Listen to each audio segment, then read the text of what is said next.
She didn't move when he stepped closer, didn't flinch when they laughed, didn't answer when they mocked her rank. He thought it was confidence. It wasn't. It was calculation. Behind her, systems worth millions responded to every keystroke. No manual open, no hesitation. He smiled, crossed his arms, blocked the exit. 20 seconds later, they were all silent. Every one of them. And then the salutes began. Not for him, not anymore. They never saw it coming, but they should have. If stories like this matter to you, consider subscribing and let us know where you're listening from. The corridor outside the Drone Operations Center wasn't built for egos. But that didn't stop 8 Navy SEALs from moving like they owned it, boots stomping, laughter bouncing off the walls. At the center of the pack strode Admiral Mason Krell, a man whose ribbons said career warrior, but whose smirk suggested politician. His voice sliced through the room before his boots crossed the threshold. And who are you supposed to be, systems girl, or just here to make coffee? Behind him, chuckles rolled. The kind that weren't about humor, they were about hierarchy. At the console, Tessa Monroe didn't respond. Petite, plain uniform, no rank displayed. She wasn't ignoring him. She was calculating. The drone she monitored was worth $20 million and flying high over disputed territory. Her fingers never left the keyboard. What's your rank? Krell stepped closer, the smell of cologne and command pressing in. She finally turned, calm, controlled. Her voice was low but clear. Higher than yours, sir. You just don't know it yet. The silence that followed wasn't respectful. It was shocked. And in the corner, an old man with gray hair and combat eyes. Chief Roy Ellison paused his pen mid-log. Because something about her didn't add up. Not at all. Chief Roy Ellison had served under 7 base commanders. He'd buried friends, mentored sons of men he once fought beside, and watched entire careers collapse from arrogance that didn't know where the edge was. So when he saw how Tessa Monroe responded not just to the Admiral, but to the air around her, he didn't smile. He adjusted his grip on the maintenance logbook and kept watching. The other men kept laughing. None of them noticed the tiny scar along her left forearm just above the watch line. Jagged, not surgical. Improvised battlefield medicine, if he had to guess. But the moment she turned back to her screen, Ellison noticed something else. The way her fingers floated over the keys, not tapping randomly, not hunting and pecking like most civilian contractors. She was entering command-level overrides, and she wasn't checking a manual. Ellison had seen Tier 1 operators do that deep in the field, under fire, systems failing. Never flinching. Never asking. Just executing. Krell, meanwhile, wasn't finished. He stepped into the room now, his men fanning in behind him like a pack trying to box in a threat they didn't yet understand. This is a restricted facility, he said, louder now. You've got 30 seconds to explain what a civilian tech is doing on my drone systems before I call in security. 28 seconds, added Lieutenant Travis Denton, young and overeager. Tessa stood up. Not flustered, not afraid. She moved like someone who knew exactly how much space she occupied and how fast she could take more if needed. She reached into her chest pocket slowly. Ellison caught it. So did Krell. The Admiral's hand moved instinctively toward his sidearm. But it wasn't a weapon. It was a laminated card. Technical consultant, she said evenly, cleared for all non-combat systems. Krell took the card, held it to the light, checked the holographic seal. It was real. Which only made it worse. I don't care what this says, he muttered, flicking the badge back toward her. You stay in your lane. The card struck her chest and fell to the floor. She didn't pick it up right away. Didn't break eye contact. Didn't blink. That means, Krell continued, voice sharp now, no UAV access and no tactical systems and no surprises. You fix what we tell you to fix, understood. Understood, sir. She bent to retrieve the card. As she stood, her sleeve rode up slightly. Ellison saw the scar again. And something else. A flash of ink. Faint, faded, but unmistakable. Not decorative, not symbolic. Identification. Military, tactical, classified. He didn't say a word, just closed his logbook and made a mental note. Find out who she really is, quietly. Later that morning, Lieutenant Denton returned alone. He didn't knock. He didn't wait. He walked into the control room like he had something to prove. Tessa was still at her station, typing. "Admiral says you're off this system, starting at 0600. She didn't look up. "Diagnostics will be complete in 20 minutes. Denton stepped closer. Not close enough for confrontation, but far enough to send a message. "See, this is the problem with contractors," he said, leaning on the console she'd just secured. "You don't understand the chain of command. You walk in here with a clipboard and think it makes you equal to the rest of us." She saved her work, logged off, packed her tools. Her response came only as she reached the door. "You're right, Lieutenant. I don't understand it at all." It threw him. She didn't argue. She agreed in a tone that felt like an indictment. In the days that followed, the rumors spread. She tried to outrank Krell. Claimed she had clearance above an admiral. "We've got a coffee runner in the drone room." The private chat groups lit up, jokes, memes, suggestions to make her the commissary liaison. Ellison saw it all. Didn't join, didn't comment. He just watched. She, on the other hand, remained invisible. A ghost among men who shouted too loudly to notice when the quiet ones listened. And all the while, her real work continued. Logs. Patterns. Subtle inconsistencies in file access. Names appearing where they shouldn't. Data leaving servers during blackout hours. The pieces weren't lining up, but they were stacking. And one morning, at 0500, she entered the control room again. Alone. The overnight operator was half asleep. He signed out, glad for the handoff. She sat, pulled up the deep-level authentication logs, the ones buried under system diagnostics. 0301 hours. Remote login. Source Command Terminal 2B. Location Admiral Krell's office. No reason anyone should have been in that building at that hour. And yet, data had moved. Just a few kilobytes. Probably looked like normal telemetry. But it wasn't. She photographed it, secured it. That's when the door opened. Chief Clean. He wasn't smiling. He wasn't casual. "What are you doing?" She didn't turn. "System diagnostics. You're not cleared for that level." "I'm not conducting a security audit." He stepped forward, saw her screen. His expression shifted. Realization flickered. Then came the warning. "You need to log off, now." In a moment. No, now. His hand moved to the radio on his belt. "Or I'm calling this in." She saved her work. Logged off. Gathered her tablet. Paused. "If someone on this base is compromising classified systems," she said quietly, "wouldn't you want to know? I want contractors to stay in their lane."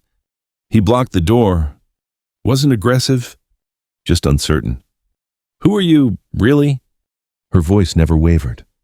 "Exactly who my ID says I am." And then she left. Clean stood alone in the hum of cooling fans and server lights. Radio in hand. Fighting between instinct and protocol. He didn't press the call. Not yet. But by the next morning, everything would change. By 0600, Naval Base Paxton was in motion. Morning PT groups shuffled across gravel lots, chow halls hummed with impatient boots, radios crackled, schedules advanced. No one noticed Tessa Monroe sitting alone in the enlisted dining facility. Oatmeal, black coffee, tablet off. Just breathing. 4 counts in. Hold. 4 counts out. Hold. It was the only part of her routine no one could take. The rest had already been stripped bare. Last night, Clean had called it in. Word got to Admiral Krell before the sun rose. And now, as he strode into the DFAC flanked by Lieutenants Denton and Keeley, his gaze locked onto hers. He didn't go to the line. He didn't speak to anyone else. He walked straight to her table and sat down across from her. Uninvited. Unsmiling. "I heard you were in the control room again. 500 unscheduled." She didn't react. Just stirred her oatmeal once. Diagnostics were scheduled, low traffic window. Funny, I don't recall authorizing diagnostics at 500. He leaned in, voice just above a whisper. "What I recall is telling you to stay away from tactical systems." Around them, conversation slowed. Forks paused midair. His voice was low, but his presence was loud. Very loud. You're done, Krell said. You're going to pack up your little contractor tools, and you're going to be off this base by 1700. If you're lucky, we won't press charges for unauthorized access. She swallowed a spoonful of oatmeal. Set the bowl down gently. If there's a security concern, Admiral, I'm required to report it. That hit him. Not hard, but sharp enough to register. He stood abruptly, knocking the chair back. Security concern, he barked. You think I'm going to let some third-party IT analyst lecture me on protocol? Across the room, Ellison watched from the wall. He wasn't eating. Wasn't blinking. Just watching. MPs are on their way, Krell said. Voice louder now. Let's see how fast your clearance evaporates when real authority steps in. He tapped his radio twice. Base security. This is Admiral Krell. I have a contractor in violation of security procedures. I want her detained immediately. Cell 3. Tessa didn't move. Didn't argue. Didn't stand. She waited. 2 minutes later, 4 armed MPs entered the dining hall. The room went silent. Not disciplined, not respectful. Just silent. Everyone watching. Everyone assuming the same thing. She must have messed up. The contractor who talked back to command. The girl with no insignia and too much nerve. The story would go viral by noon. Ma'am, we need you to stand and keep your hands visible, one MP said. She complied. No protest, no drama. Hands behind your back, please. Plastic restraints clicked into place. Not tight, but deliberate. Her tablet, her phone, her ID badge, all confiscated. The watch stayed on. Nobody questioned that. Why would they? To them, it was just a watch. Cell 3 was concrete, steel, and humiliation. No camera, no window. Just one bench and the overwhelming scent of bleach. They left her there. She sat with her back straight, eyes closed. Let the clock tick. Let the system move. She didn't need to run. Because 3 months earlier, she'd built a fail-safe. 1600 hours, daily check-in. If she missed it, an encrypted alert would trigger through layered military systems designed for black site ops and ghost teams. She'd miss that check-in today. On purpose. And that alone would move assets most people didn't know existed. At 1623, Commander Brooks, head of base security, entered the cell holding a manila file folder. He didn't introduce himself. Didn't offer a seat. We've got a problem, he said, and you're right in the middle of it. She said nothing. He dropped the folder on the bench beside her. Inside printed access logs, highlighted timestamps. Every file she touched. Every restricted directory.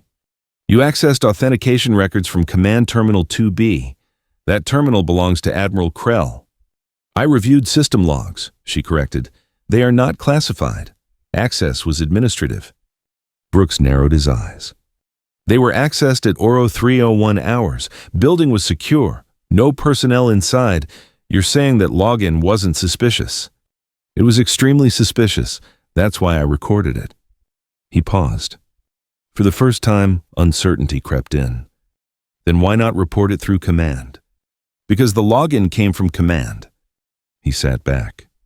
Something about her tone, about the consistency in her answers. No desperation, no defense. Just facts. Are you saying the Admiral is leaking data? I'm saying his credentials were used to exfiltrate tactical files, and there's a pattern. She didn't explain more. Didn't have to. He opened the last page in the file. A cross-reference chart? Krell's access points correlated with mission failures overseas. 9 red lines.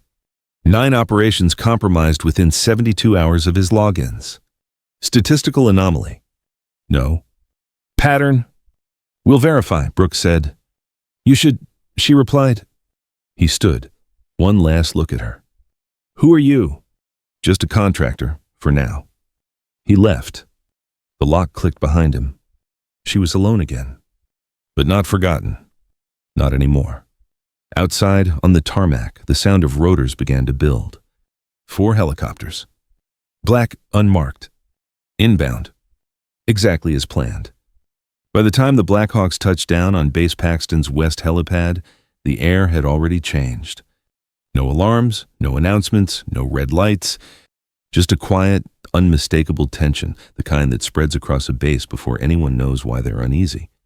Inside the control room, Admiral Mason Krell stood with his arms crossed, watching the live audit screen, red alerts stacked, file traces, access conflicts, time logs. None of it made sense.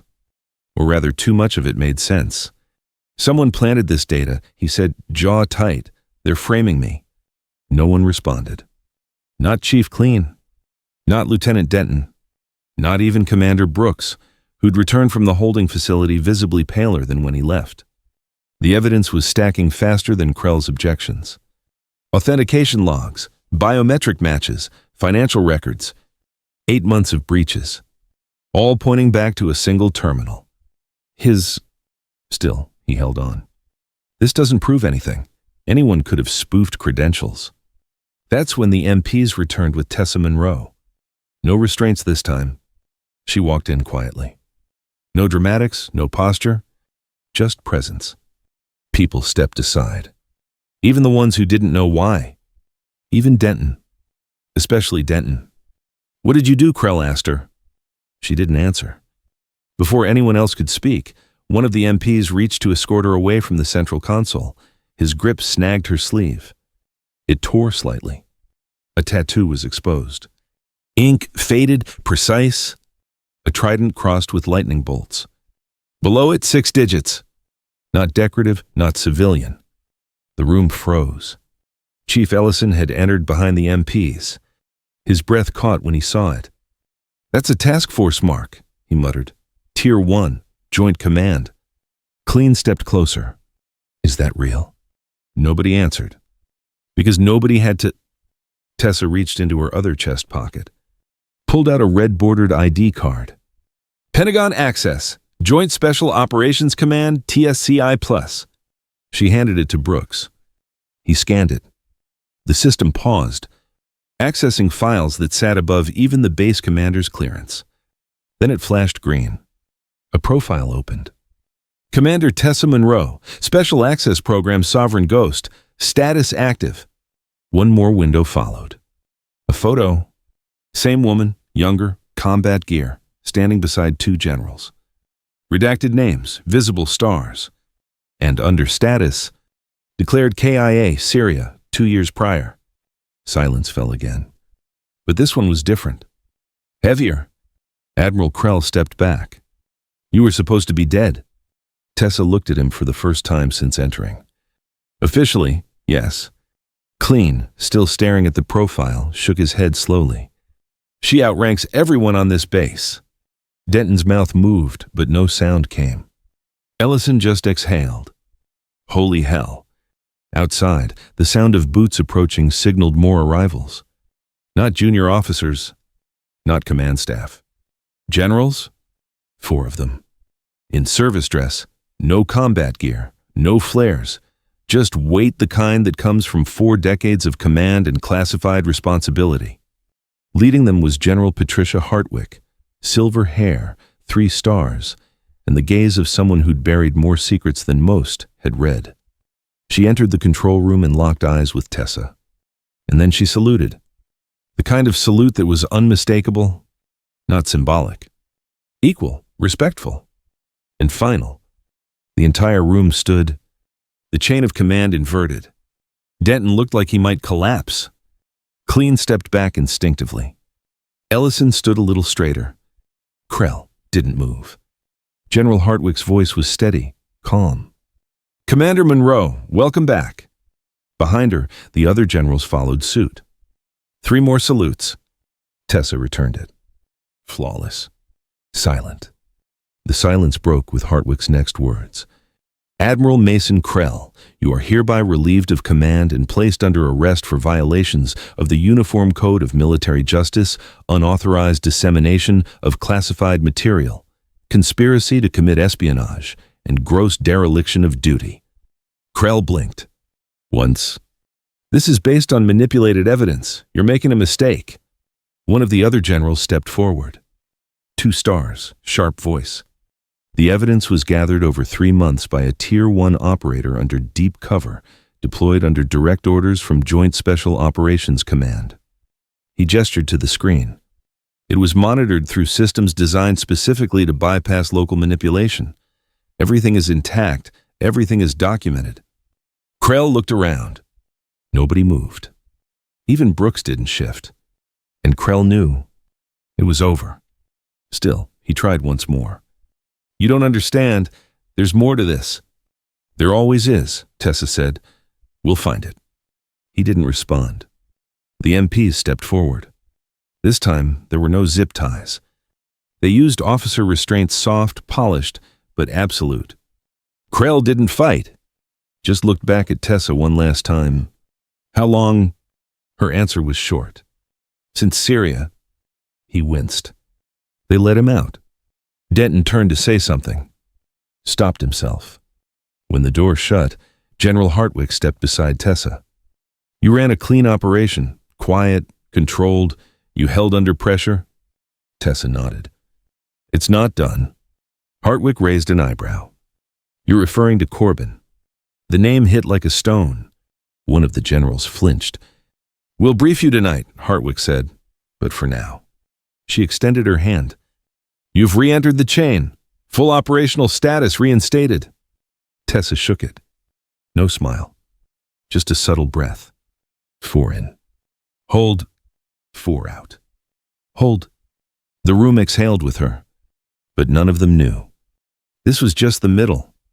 Hours after Admiral Krell was escorted out in restraints, the air on base Paxton remained electric. Not with adrenaline. With calculation. Everyone moved quieter.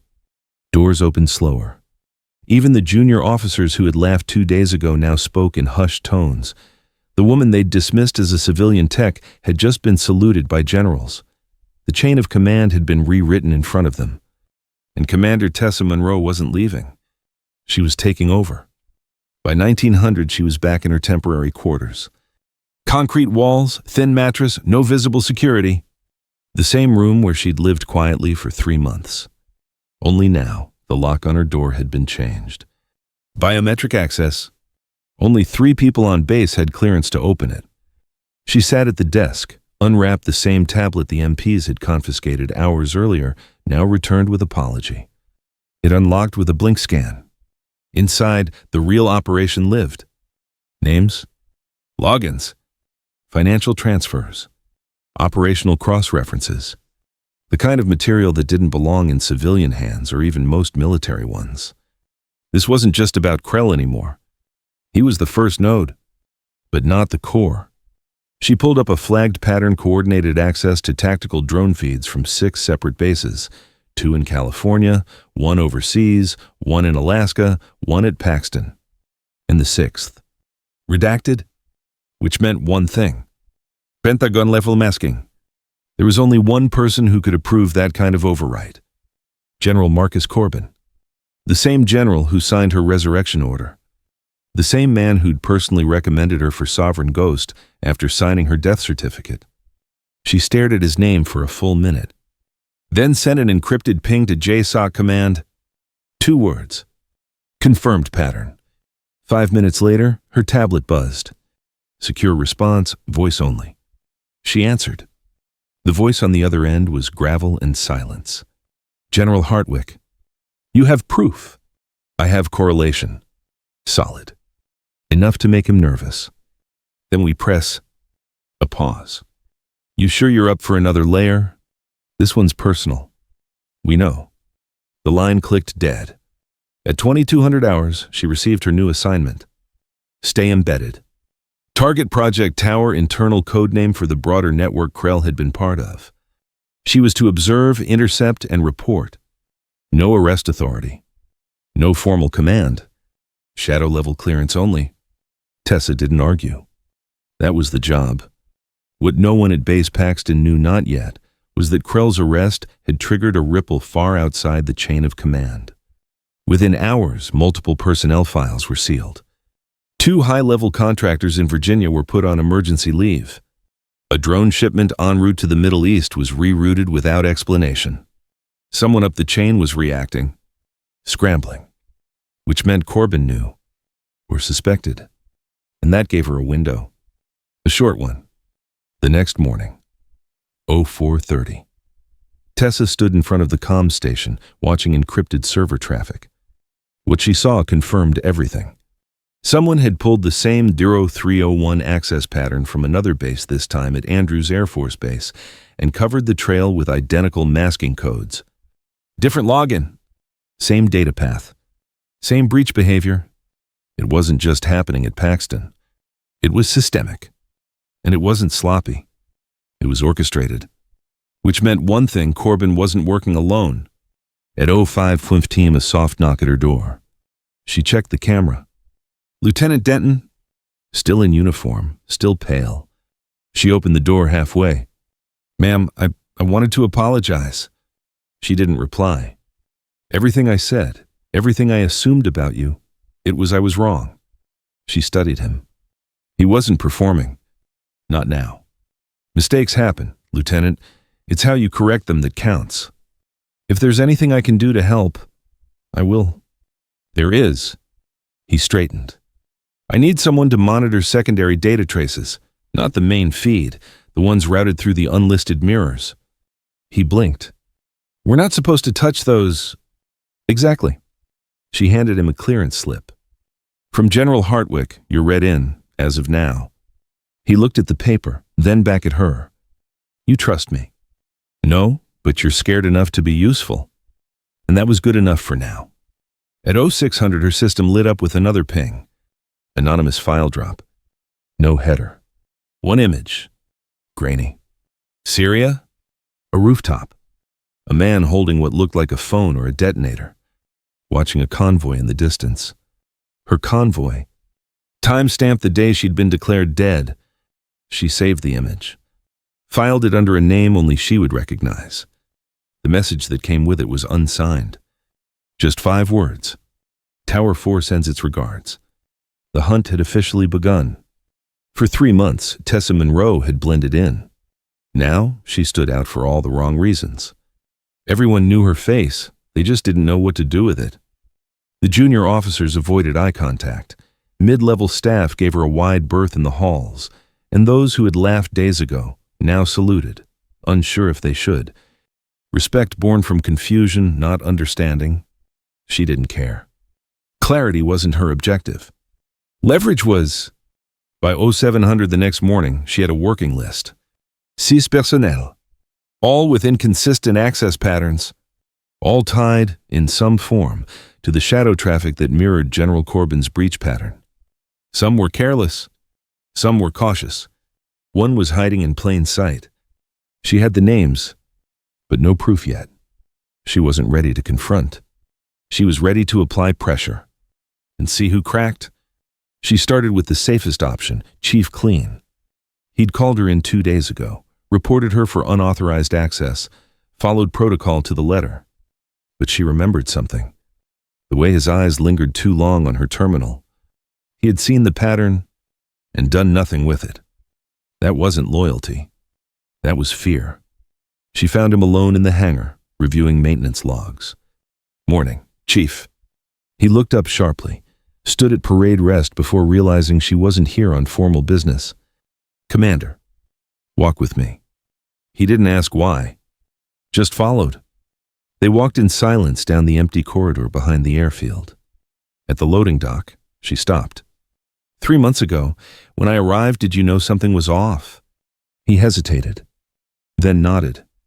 You carried yourself different, didn't talk much, but you listened. She said nothing. Let him fill the space. I saw the way you worked, not like a contractor, more like us. Then why didn't you say anything? Because I've seen what happens when people poke the wrong fire. He looked her dead in the eyes. You were either here to clean something up or to burn someone down. Either way. I didn't want to be standing too close. She held his gaze for a beat. Fair enough. Now what? Now I need you to do what you've always done. Watch. She handed him a list. 6 names. One highlighted. You see any of these people in places they shouldn't be, using terminals after hours, report it directly to me, no detours. I'm not your handler, ma'am. No, but you're smart enough to know what's happening. He looked down at the list. His lips tightened when he saw the highlighted name. Lieutenant Colonel Vance. Problem. He's well connected, JSOC family. That's why he's bold. She turned, started walking back. I don't need loyalty. Chief, I need truth. He didn't respond, but she knew he would comply. He wasn't brave. He was tired. And tired men in positions of access were often the most dangerous to people like Vance. Back at her quarters, she checked the secure channel. Denton had uploaded his first report. Data pulls, mirror routes, server activity from a comms hub not listed on any public base schematic. She ran it through her internal model. Pattern fit? Consistent with Tower 4 behavior. Denton didn't know it, but he'd just confirmed the 7th node in the breach network. And he was doing it unknowingly. That was what made him useful. Tessa didn't need allies. She needed levers. People who moved when pressure was applied. People who feared the wrong exposure. And over the next few hours, she pushed them quietly. Vance received a request for digital asset logs signed by an audit team that didn't exist. He complied, nervously. She flagged the way he narrowed his scope, left out certain backup logs. Lieutenant Keeley suddenly had his email access throttled for 5 minutes during peak hours. The delay prompted him to switch terminals. A small thing, but enough to expose a routing habit he thought was invisible. One by one, the false layers peeled away. And still, she kept her name out of it. No direct confrontation. No declarations. Just tension. Applied gently, like pressure on a fault line. Waiting to see who snapped first.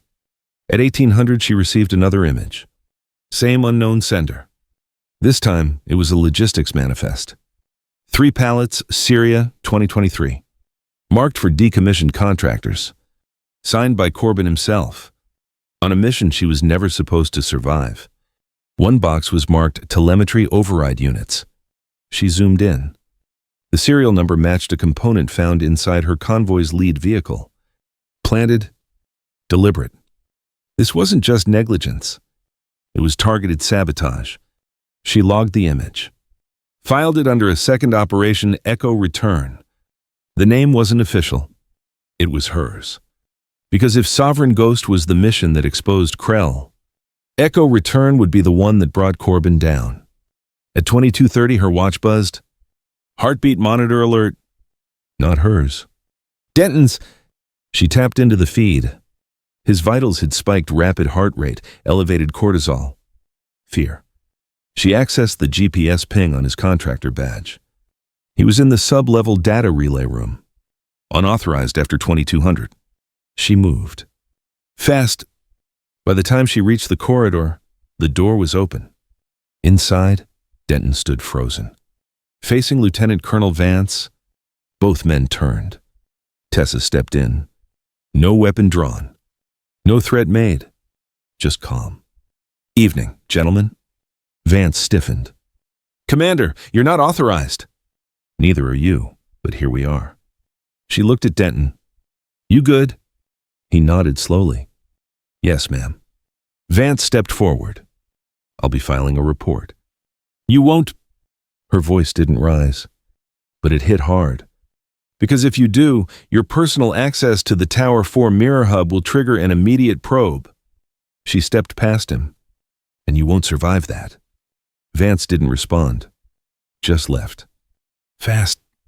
Tessa turned back to Denton. Get back to your room. Encrypt everything. You just graduated from asset to liability. What does that mean? It means if you hesitate again, you'll become collateral, and I don't clean up friendly fire. Denton swallowed, then nodded. Yes, ma'am. She watched him go, then closed the door behind her, and smiled. Just slightly, because now the real pressure could begin. By 0600 the next morning, Base Paxton was on partial lockdown. No alarms, just restricted terminals. Secured doors. A subtle shift in protocol quiet enough to avoid panic, tight enough to rattle those who had something to hide.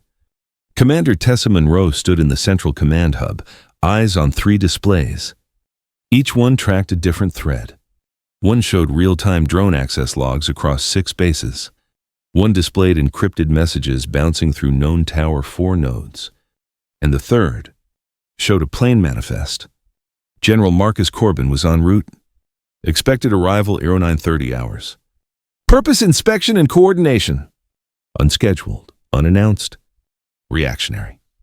He knew the net was closing, but he didn't know how tight it had become. Not yet. She briefed General Hartwick at 0700 via encrypted link. He's not coming to evaluate, Tessa said. He's coming to clean. Hartwick nodded. You have confirmation. Tessa turned her tablet toward the camera.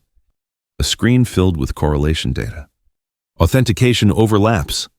Routing pathways. Each marked with the same embedded fingerprint. Corbin's. Hartwick stared for a long moment, then exhaled through her nose. He's compromised. He's running it. You ready for this, Commander? Tessa paused. I've been ready since Syria. The control room was silent at 0932 when General Corbin stepped inside. Full dress uniform. Smile on his face.